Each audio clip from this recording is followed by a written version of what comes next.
Alors, chers amis traders, bonjour ou bonsoir, dépendamment de l'heure à laquelle vous voyez cette intervention.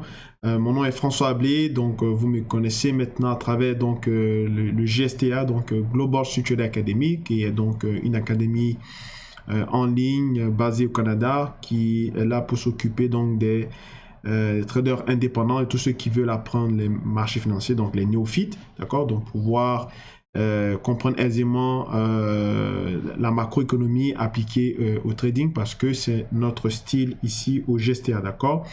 Donc voilà, je suis le responsable de la structure éducative et informative qui est donc le GSTA et je fais cette vidéo pour en fait une petite mise en garde concernant ce vocable-là qui revient assez souvent, donc ces amalgames qui reviennent assez souvent sur au niveau du trading en particulier, d'accord. J'avais déjà fait donc une vidéo dans le même sens où j'ai parlé donc des différences et des similitudes ou des similarités entre le poker et le trading, d'accord. Donc je ne nie pas où je n'obstrue pas complètement les similitudes qu'il peut y avoir, c'est normal, parce que cette notion d'hasard et cette notion disons, de risque qu'on prend sur le futur peut amener souvent donc à croire que le trading est comme le poker, d'accord. Il y a même des livres qui ont été écrits dessus qu'on appelle Liar Poker, d'accord. Donc j'ai oublié le nom de l'auteur, mais c'est un classique, c'est un livre qui justement met en exergue les différences entre cette activité qui est le trading et aussi le poker qui est en fait un jeu, d'accord. Parce que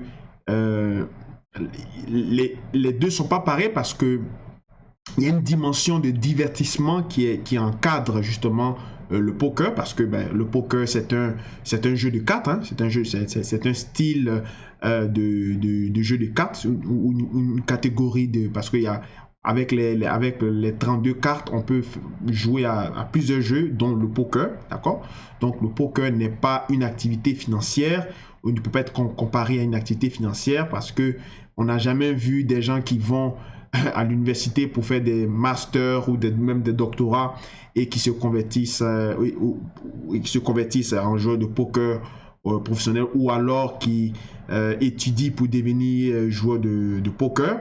Mais on a déjà vu des gens qui qui font des études, qui font des masters et ainsi de suite, qui deviennent des traders, d'accord. Donc le trading c'est un métier, d'accord, ce n'est pas une activité de divertissement, même si on peut trouver des similitudes, surtout au niveau de la psychologie, appliquées justement à ces deux activités-là. Et chaque année, ça revient à chaque fois. On a un groupe de personnes, d'accord, vous les connaissez sur la toile, je ne vais pas citer de nom pour faire de polémique ou de publicité, mais ces gens-là produisent des vidéos en amenant les gens à penser ils créent des amalgames dans l'esprit des gens à penser que le trading c'est pareil comme le poker, d'accord. Quand on étudie les marchés, quand on a quasiment disons des certitudes sur des niveaux qui vont réagir, ce n'est plus un jeu, d'accord, c'est un métier, c'est une profession, d'accord. Donc ça devient comme c'est ça, on analyse le marché pour pouvoir prendre des décisions bien éclairées, d'accord. Et une des différences majeures qu'il y a entre le trading et le poker, c'est que dans le poker, on veut distribuer des cartes. Donc ce n'est pas vous qui décidez le jeu des cartes, d'accord, c'est le hasard. Tandis que un marché financier ou un actif financier, c'est vous-même qui le choisissez, d'accord, en fonction de votre appréciation là-dessus, en fonction de comment vous percevez ce marché et tout ça, vous comprenez. Et ce que j'aimerais donc élucider ici, c'est que faites la différence entre prévoir, donc entre prévision et puis prédiction. D'accord.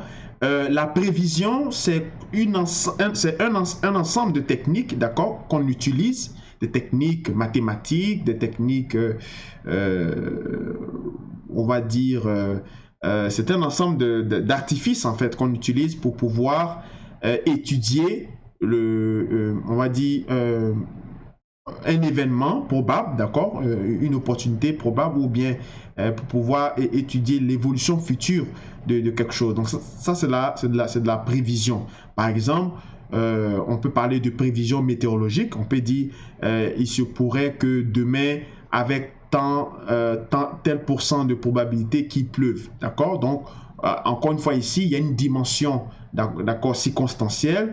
On situe l'événement dans le temps, d'accord, on dit demain il se pourrait, donc il y a une condition, d'accord, et on évalue la probabilité à ce que l'événement se produise, d'accord. Ça c'est une prévision. Mais une prédiction, c'est de dire clairement que l'événement va se produire à une date bien précise. Si on dit par exemple demain il va pleuvoir à 15 heures, cela veut dire qu'on prédit un orage ou bien une pluie diluvienne à 15 heures exactement, d'accord. Mais quand on parle de prévision, on peut dire il se pourrait à 60% de chances qu'il pleuve, d'accord. Donc ça dit que on n'est pas très sûr, mais on donne quand même des éléments qui permettent de pouvoir mettre une certaine certitude de notre côté, d'accord. Alors, au niveau des études économiques, on fait souvent des prévisions du taux de chômage, des prévisions du taux de croissance aux différents trimestres. On peut dire trimestre 1, donc T1, on prévoit 2%, d'accord, de croissance économique. T2, donc trimestre 2, on prévoit 2,8 et ainsi de suite, d'accord, jusqu'à T4, d'accord. Donc, ça, c'est des prévisions parce qu'on utilise un modèle pour pouvoir évaluer les différents agrégats économiques qui vont dans le sens du taux de croissance. On va définir bien sûr le cadre ou le lieu pour dire le premier trimestre, par exemple, c'est entre janvier et avril. Et après ça, c'est de mai par exemple, à août et ainsi de suite, d'accord. Donc ça, c'est la dimension temporelle, vous comprenez, ou circonstancielle. Maintenant, si on dit en 2020, en août 2020, on va avoir un crash financier, d'accord. Ça, c'est une prédiction, d'accord. Ça n'a rien à voir avec la prévision, parce que là, on affirme avec certitude il va se passer quelque chose, d'accord. Alors, souvent, les gens perdent sur les marchés financiers parce que ils mélangent ces deux notions de prévision et de prédiction. Quand on joue, par exemple, à un jeu de dames, d'accord, un jeu d'échecs, d'accord, on ne sait pas de prédire son adversaire, mais on essaie de prévoir ses coups. C'est-à-dire qu'on se dit, bah, s'il bouge de la gauche vers la droite, moi je vais chercher à bouger de la droite vers la gauche. Ou bien s'il bouge de la gauche vers la droite, moi je vais chercher à bouger de la droite vers le milieu, ainsi de suite. Donc, dans sa tête, on a déjà un raisonnement qui est évalué à partir du mouvement potentiel que son adversaire va faire. C'est exactement ça qu'on fait sur les marchés financiers. Donc, on fait de la prévision sur les marchés financiers, mais on fait aussi de la réaction, surtout de la réaction. On ne dit pas j'achète l'euro-dollar parce qu'il va aller à 1,13. Ça, c'est une prédiction. C'est-à-dire qu'on est quasiment sûr que l'euro-dollar va aller à 1,13, d'accord? Alors que si vous dites, par exemple, si le marché va à 1,13, d'accord, et qu'il s'essouffle sur ce niveau, je vais chercher à vendre. Donc ça, c'est une prévision, d'accord? C'est une prévision et aussi c'est de la réaction. C'est-à-dire que vous réagissez à cette prévision dans le sens que en fonction de votre analyse, vous avez prévu que probablement l'euro-dollar va aller aux environs de 1,13 et quand vous allez sentir qu'il est en train de faiblir sur ce niveau, vous allez chercher donc systématiquement à le vendre. Et c'est comme ça que les traders en général interviennent. C'est-à-dire que on n'essaie pas de lire à travers une boule de cristal ou de deviner le mouvement probable d'un actif, mais plutôt de réagir, donc de comment se comporter quand le marché va arriver sur tel niveau, d'accord? On ne dit pas je vends à ce niveau parce qu'il va aller sur le support. Quels sont les éléments qui te disent qu'il va aller sur le support? Il peut rester là en range ou il peut aller également à la hausse, d'accord? Aller taper une résistance et là, bien sûr, on perd de l'argent. Par contre, quand on reste tranquille et on regarde le marché, on dit si le marché va sur le support, je vais l'acheter. Ou si le marché va sur la résistance, je vais le vendre. D'accord? Donc, en ce moment-là, on est prêt, on a deux scénarios, on a deux prévisions. On attend simplement laquelle des prévisions qui va se réaliser et ensuite on prend une décision en fonction. Donc, on réagit face à cette prévision. D'accord? C'est un peu, ça permet d'ouvrir une parenthèse concernant les options binaires. D'accord? Les options binaires, vous les avez connues, ou on a tous connu les options binaires justement sous le mauvais angle, mais je tenais à vous dire que les options binaires, c'est un produit qui existe vraiment. D'accord? Il est coté au CBOT, au Chicago Board of Trade, mais il n'est pas coté sous le nom d'options binaires parce que à l'image des CFD, donc le Contract for Difference, les CFD, ce sont des produits de broker, c'est des produits purement de courtier. Donc, c'est comme une solution qui est donnée aux traders indépendants qui n'a pas assez de fonds pour pouvoir trader, mais qui veut suivre les marchés quasiment comme des vrais marchés, les marchés futurs. D'accord? Donc, les CFD sont quasiment indexés sur l'évolution des marchés futurs. Ils calquent donc les performances, un peu comme aussi les ETF qui calquent, on va dire, l'évolution le prix d'une action régulière. D'accord?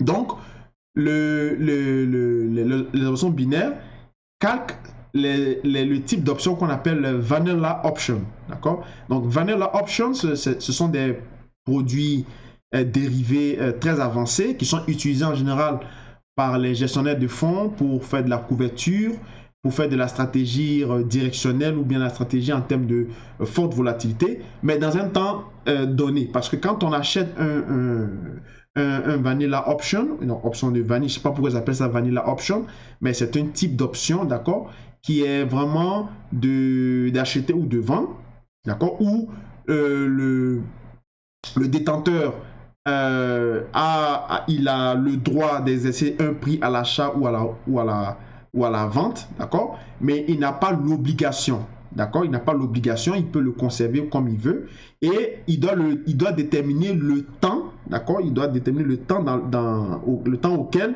il justement il anticipe une progression de son sous-jacent, ok, et en fonction de ça, il va gagner de l'argent ou pas, d'accord. Donc c'est la même chose que les options binaires où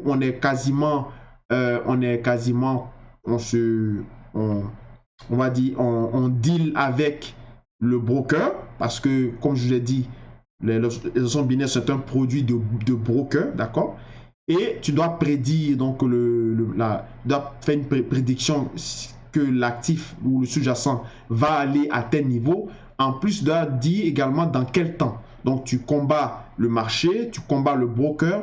Et c'est clair que dans ce cas, tu seras jamais gagnant. En fait. Donc, voilà, c'est pas compliqué. Tu peux pas gagner un produit avec lequel tu es contre le temps et contre le broker parce que ce n'est pas un produit qui est coté, c'est un produit qui est offert comme solution à partir des courtiers, d'accord? Les courtiers souvent offshore qui sont basés à Hong Kong, en Malaisie et ainsi de suite, à Chypre et ainsi de suite, d'accord? Mais sinon, les vanilla options, donc les options de vanille, c'est dans la même lignée, mais ce sont des produits qui sont réservé uniquement bien sûr aux chevronnés sur les options et c'est utilisé en salle de marché et sur les marchés majeurs ou des bourses majeures comme le CBOT, d'accord? Donc c'est là-bas qu'on pousse les gens à faire des prédictions, d'accord?